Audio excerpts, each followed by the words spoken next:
Assalamualaikum warahmatullahi wabarakatuh. Kembali lagi bersama saya Kang Santri dalam kajian usulul fikih. Yang pada kali ini kita akan membahas mengenai nahi. Kemarin kita sudah membahas mengenai amar, baik dari makna segotnya. Nah, sekarang kita akan membahas mengenai nahi. Nahi. An-nahyu ta'riful nahi, definisi daripada nahi.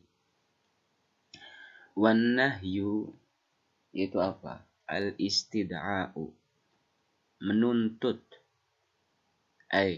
Thalabut tarki, yaitu menuntut untuk meninggalkan perbuatan, bil qauli, dengan ucapan,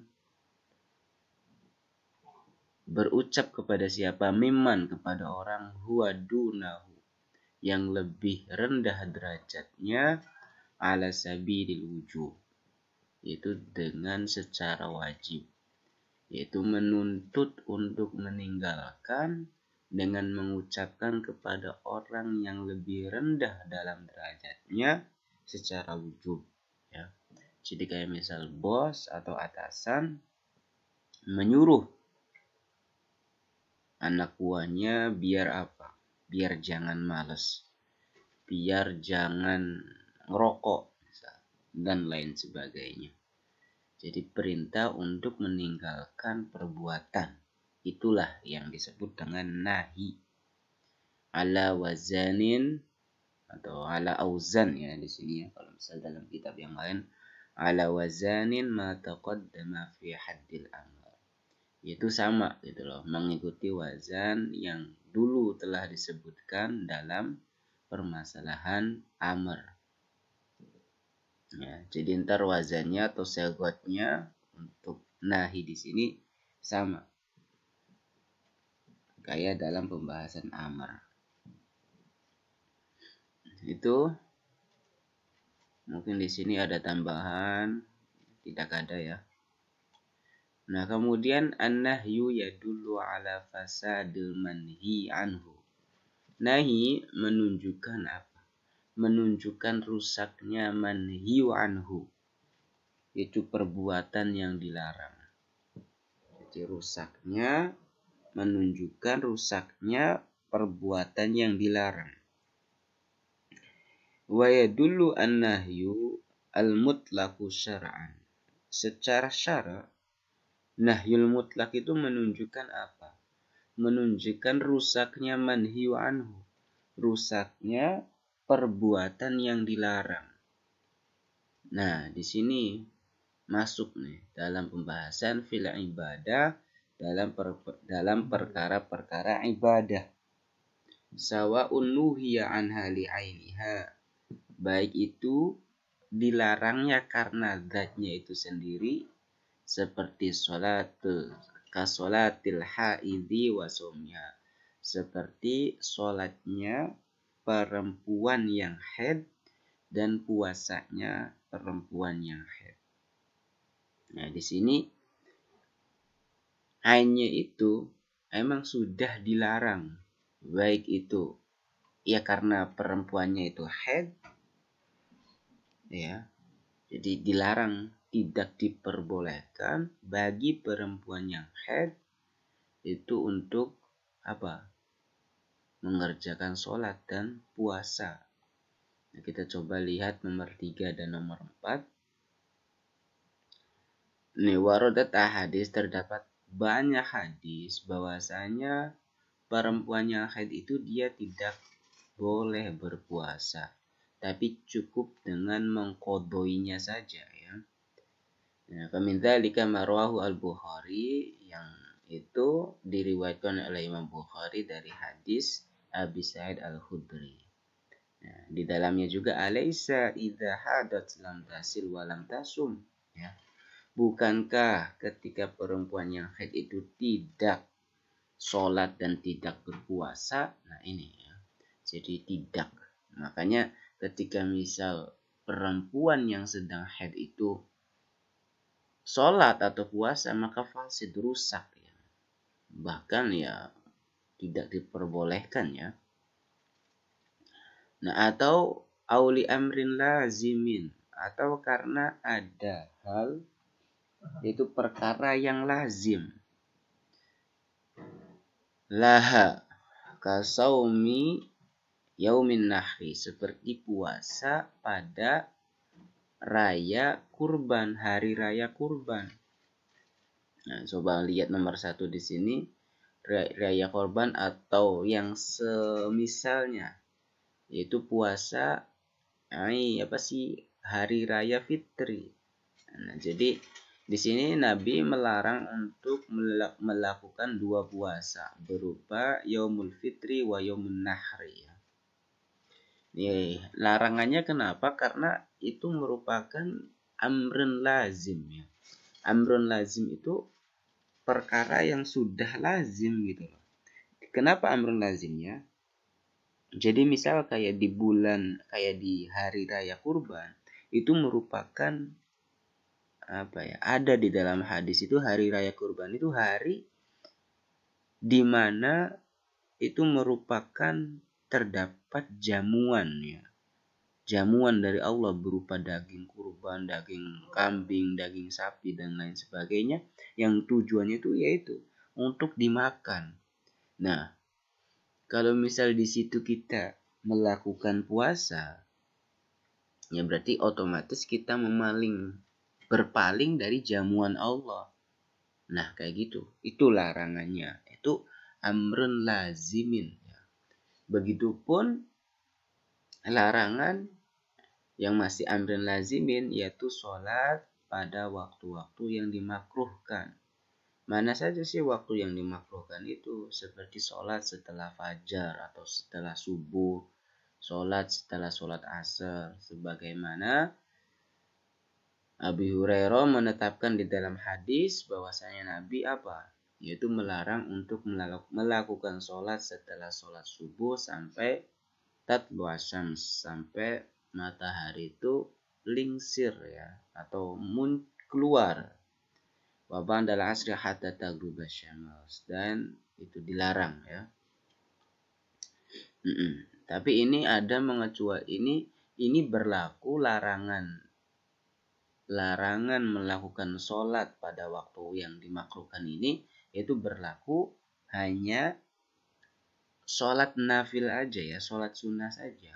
Nggak lagi berlaku misal sholat qodho atau sholat jenazah atau sholat karena gerhana. Ntar sholat di sini ulama membagi ya, ada yang sholat bisa babi mutaakhir, ada sholat bisa babi mutaqaddim, maksudnya sholat yang didahulukan kayak misal sholat qodho gitu. Kemudian ada yang sholat bisa babil muqarin, sebab bebarengan ya waktunya. Seperti misal ada sholat gerhana atau sholat gerhana rembulan, gerhana matahari ya. Kayak misal kita selesai mengerjakan sholat asar. Nah, padahal di situ tidak diperkenankan kita untuk menunaikan sholat kembali. Nah, tapi itu bebarengan dengan gerhana misal muncul keluar. Ya, maka tetap itu boleh ya, karena bisa babil muqarin. Nah, kemudian mengecualikan sholat nafil di sini, yaitu sholat nafil yang kita tunaikan di Mekah ya. Maka laisa makruhan ya. Indama tusalli fi Makkah. Jadi enggak ada kemakruhan kapanpun waktunya ketika kita menunaikan sholat di Makkah, itu enggak ada waktu makruhat ya, sunnah semua ya. Nah, wafil muamalat, dalam perkara-perkara muamalat. Nah, di sini terdapat nahi juga, terdapat larangan juga. In roja ila nafsil akad, ketika larangan itu dikembalikan kepada nafsul akad itu sendiri. Ada larangan sebagaimana di dalam jual beli husot ya. Jual beli husot ini ya jual beli dengan model lempar batu. Coba kita lihat apa sih bai'ul husut nomor 4 ya. Nah, di sini diriwayatkan oleh Muslim, Imam Muslim dengan sanadnya dari Abi Hurairah, Nabi melarang apa? Yaitu menjual husot atau menjual husot dan jual beli husot, jual beli dengan model ya, dengan model husot dan jual beli dengan model gharar, tipuan ya. Nah, di sini transaksi dengan jual beli model khusus di sini ada 3 takwilat. Yang pertama nih, ya beli modelnya nih, ayyakul bi'atuka min hadhil aswab. Saya menjual kepada kamu min hadhil aswab berupa pakaian-pakaian ini. Ma waqa'as alaihil husad allati armiha. Apa yang dikenai oleh batu yang kamu lemparkan, maka itu menjadi milik kamu. Jadi saya menaruh, misal ada beberapa pakaian, kemudian kamu melemparkan batu, kemudian ada yang mengenai, nah itu milik kamu. Au bi'tuka min hadil ard min huna ila ma intahat ilaiha hadil khusad. Wasani ayyakul bintuka ala annaka bil khiyar. Saya menjual kamu boleh memilih ila an armi bihadil khusad. Kepada apa sih yang kamu lempar dengan khusad ini. Nah, jadi yaitu sama intinya sih melempar khusad itu ya. Nah, tapi semuanya ini enggak masuk dalam enggak masuk dalam syariat. Syar'i atau misal istilah dalam transaksi jual beli yang masyhur ya, karena emang nggak sesuai dengan arkannya gitu loh, makanya ini dilarang adanya bai'ul husad. Nah, au li amrin dakhilin fi, atau karena perkara yang ada di dalamnya seperti kabai'il mulaqih, menjual janin ya. Di sini tidak diperbolehkan menjual janin. Oke, auli amrin kharijin anhu tadi li amrin dakhil. Nah, sekarang li amrin kharijin anhu, karena perkara yang di luar yang lazim baginya, sebagaimana di dalam jual beli satu dirham dengan 2 dirham. Nah, ini tidak diperbolehkan ya. Gimana? Nggak masuk akal. Masa saya menjual 1 dirham dengan membayar 2 dirham? Oke.